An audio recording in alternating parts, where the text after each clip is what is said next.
queridos, nessa oportunidade vamos ouvir a bendita palavra de Deus para o seu coração, que você possa escutar e que Deus abençoe grandemente a sua vida, em nome de Jesus. Amém. A paz do Senhor, os irmãos, a paz do Senhor a todos que estão nos vendo, nos ouvindo. Queria pedir para que vocês possam abrir a vossa Bíblia em 2 Crônicas 20. 2 Crônicas 20. A gente vai ler alguns versículos, vamos meditar. Amém? Depois disso, os filhos de Moabe e os filhos de Amon, e com eles os meunitas, vieram a peleja contra Josafá. Então vieram alguns e disseram a Josafá: vem contra ti uma grande multidão do outro lado do mar e da Síria. Já estão em Hazazon-Tamar, que é de Engelim. Temeu Josafá e pôs-se a buscar ao Senhor, e apelou o jejum em todo Judá. Judá se ajuntou para pedir socorro ao Senhor, também de todas as cidades de Judá. O povo veio para buscar ao Senhor. Pôs-se Josafá em pé na congregação de Judá e na casa do Senhor, diante do átrio novo. Amém? Queridos, a palavra do Senhor nessa manhã, elas vêm nos ensinar algumas coisas. Primeiro, no versículo 13, eu quero destacar mais. Primeiro ele diz assim: temeu Josafá. Em outras versões diz: teve medo. Teve medo. E o medo, ele é algo presente na nossa vida. O medo, ele é algo presente na nossa história. Praticamente tudo dos nossos sonhos, o que vamos realizar, sempre sentimos um medo no nosso coração. Mas o medo também, se não refreado, ele pode se tornar uma grande ameaça para a nossa vida, ele pode se tornar uma grande ameaça para a nossa família, para o nosso ministério, para a nossa vida pessoal, porque o medo, ele é natural do ser humano. É natural eu sentir medo, é natural eu diante de um sonho, eu sentir medo que esse sonho possa não dar certo. Mas há uma grande diferença, porque muitas pessoas têm pânico. Esse medo, ele acaba se tornando num pânico. Qual é o pânico? O pânico, ele neutraliza a pessoa, ou seja, ela sonha, ela vê, mas ela não consegue mais ir, ela não consegue mais dar um passo. Ou seja, em relação ao ministério, ele de repente começou a falhar, algumas pessoas se levantaram contra o ministério dele, e agora ele absorveu aquelas coisas, agora vem o medo de se apresentar, o medo de falar uma coisa errada, o medo de não alcançar aquelas vidas. Satanás, ele tem prendido muitas pessoas, porque o medo, ele neutraliza, o medo, ele para. Então, se você não tiver a sua fé firmada no Senhor, o medo vai te parar. Ou seja, mas o que Josafá fez de diferente? Ou seja, que momento Josafá estava vivendo? Ou seja, nesse momento Josafá se encontrava num momento de dificuldade, porque se levantaram multidões, ou seja, um exército contra ele. Então, naturalmente, se entendemos que Josafá sentiu medo, é porque naturalmente a possibilidade dele vencer era nenhuma, ou quase nenhuma. Então, muitas vezes nós se encontramos dessa forma, nós vemos um gigante, nós vemos uma luta, nós vemos talvez uma área de pecado que ainda não conseguimos vencer, nós vemos um sonho que ainda não foi alcançado, mas por ser grande demais, por ser alto demais esse sonho, por essa área de pecado ser tão difícil na nossa vida, nós acabamos nos acostumando, dizendo: não vou lutar mais, eu não vou olhar mais, eu não consigo, eu não posso.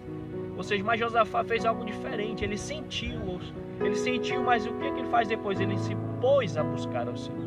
E é isso que faz a diferença. Ou seja, nós vamos sentir medo, nós vamos muitas vezes, às vezes, passar noites em claro, com medo de uma conta, medo da área financeira, que é onde tem derrubado muita gente. A providência de Deus, as pessoas não conseguem mais confiar no Senhor. O nosso coração é difícil, nosso coração é duro muitas vezes, e às vezes temos responsabilidade financeira, as contas e tudo, e nós não credibilitamos ao Senhor a nossa fé. Nós acabamos dizendo: não vai dar. Aí acabamos muitas vezes, por conta da nossa incredulidade, porque a Bíblia diz que sem fé é impossível agradar a Deus, e também que é necessário que aqueles que se aproximam de Deus creiam que Ele existe, que é galardoador daqueles que o buscam. Ou seja, nós precisamos entender que o Deus que nós servimos, Ele é vivo, Ele é eficaz, Ele não é uma ficção, Ele não está somente na letra. Não, Ele é vivo. Isso daqui conta o caráter de Deus. A palavra do Senhor, ela conta quem Ele é. Ou seja, Ele diz que Ele é o provedor, Ele é o provedor. Se Ele diz que Ele é o que nos levanta, Ele nos levanta. Se Ele diz que não há pecado no mundo que Deus não perdoe, não existe pecado maior que Deus não possa perdoar. Então o que você precisa fazer é confiar no Senhor. Se você errou, se você falhou, se você tem alguma área que você está falhando e o medo tomou conta, o desânimo, o medo e o desânimo, eles andam muito juntos. Ou seja, se você se encontra nessa situação, querido, olhe para o Senhor. Não olhe para a sua falha, não olhe para você mesmo, não olhe para a multidão. Não olhe, querido, faça como Davi. Em frente, todo o povo de Israel estava com medo, mas Davi foi lá, se levantou. Um jovem, aparentemente, olhavam para ele e nada davam por ele, porque era um jovem. Mas ele foi lá, derrubou o gigante, querido. Então derrube o gigante com a fé no Senhor. Davi não derrubou com aquela pedra, Davi derrubou com a fé no Senhor. É o Senhor que vai adiante de mim. Então é o Senhor que vai adiante de ti. Não deixe Satanás te escravizar no medo, não deixe ele te escravizar na culpa do pecado. Não deixe, querido. Nós não somos perfeitos. Nós estamos aqui, mas a nossa dependência tem que estar no Senhor, porque a Bíblia diz que aquele que disser que não tem pecado, engana-se a si mesmo e faz de Deus um mentiroso. Então confie no Senhor. Não olhe para a multidão, olhe para Cristo. No maior momento de dificuldade, Davi disse: olha, eleva meus olhos para o monte, de onde vem o meu socorro. Está difícil, a luta está difícil.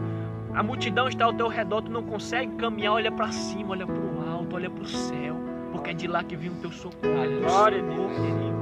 Então, o que Josafá se fez? Se pôs a buscar ao Senhor. Então busque ao Senhor na palavra. Muitas pessoas dizem que Deus está calado para elas, mas sabe quando Deus fala, querido? Quando você abre essa palavra. À medida que o momento que ela está assim, Deus não fala, mas a partir do momento que você abre essa palavra, começa a meditar, aí o Senhor te diz para ti: não temas, porque eu sou contigo. Não te assombres, porque eu sou teu Deus. Então, querido, o Senhor tem palavras de vida para você. Acredite no Senhor, acredite naquilo que Ele tem para a sua vida. Se Ele prometeu, Ele vai cumprir. Sabemos que o nosso coração muitas vezes ele quer esfriar, ele quer deixar de acreditar nas promessas, mas o Senhor vai e nos dá força de novo. Busca o Senhor quando nós se prostramos, quando nós dizemos: Deus, eu não tenho mais força. O apóstolo Paulo diz que quando eu estou fraco é forte que eu estou. Querido, então nesse momento, se você está se sentindo fraco, é forte que você está, porque o poder do Senhor se aperfeiçoa na sua fraqueza. Querido, para a gente ir terminar essa mensagem, essa pequena reflexão, ele diz assim: apregoou o jejum em todo Judá, e Judá se ajuntou para pedir socorro ao Senhor. E pôs-se Josafá em pé na congregação de Judá. Ou seja, o que nós entendemos com isso?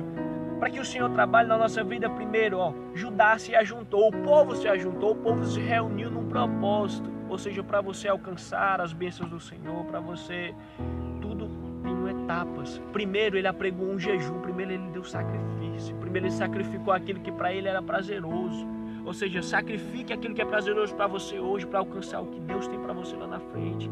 Nós precisamos nos sacrificar. Sacrificar o quê, irmão? Não é somente a gente estar aqui no monte, não é somente isso, não é muito mais profundo do que isso. Porque nós viemos aqui no monte, somente aqui, e a nossa vida não tiver uma mudança na nossa casa, no nosso ministério, no nosso relacionamento, na nossa família, de nada vale o nosso esforço, o nosso sacrifício é de tolo, querido. Nós precisamos ter uma vida de transformação diária. Nós precisamos entender que Josafá, ele venceu essa luta como, querido? Para a gente adiantar, Josafá venceu essa luta orando ao Senhor, buscando ao Senhor. O Senhor dá uma instrução a ele. E agora ele coloca o povo para adorar. Ele coloca os levitas na frente para vencer a batalha. O que eu aprendo com isso, querido? De um levita. O Senhor diz que o Senhor procura os verdadeiros adoradores. Mas que verdadeira adoração é essa? Ele procura adoradores que o adorem em espírito e em verdade. Hoje tem muitas pessoas adorando em espírito. O que adora em espírito, irmão? Somente muitas pessoas estão na igreja, fecham os olhos, mentalizam Deus, mentalizam o Senhor e começam a glorificar: Senhor, eu te louvo, eu te adoro. Mas o que é? Ele pede 2 tipos de adoração. Ele pede 2 tipos, em espírito e em verdade. Em verdade é essa palavra. Em verdade é quando eu saio de casa e eu já medito na palavra do Senhor. Em verdade é quando alguém me acusa e me aponta, eu tenho todas as justificativas para apontar ela e dizer que ela também não presta. Eu digo: Senhor, tem misericórdia dessa vida. É quando eu tenho um momento de julgar as pessoas, é quando eu tenho oportunidade de mentir e eu não minto. Eu estou vivendo em verdade, eu estou adorando a Deus em verdade. Aí quando eu chego no culto, aí eu começo a adorar, aí eu estou adorando em espírito e em verdade. Então o Senhor procura 2, querido. Como você está adorando ao Senhor? Somente em verdade ou em espírito? Então fique com essa palavra, porque o Josafá venceu, porque ele colocou os levitas. Os levitas eram separados, os levitas tinham vida com Deus. Não era somente porque eles cantavam, porque eles adoravam, não. É porque a vida deles coincidia com essa palavra. E tudo que eles louvavam, bendizia ao Senhor. Aí quando você glorifica o nome do Senhor, quando você adora, aí o Senhor derrama graça. O Senhor confundiu aquela multidão e o exército se destruiu. É isso que Deus faz na nossa vida. Fique com essa palavra. Viva a vida de Deus e Deus vai te honrar em todos os teus caminhos.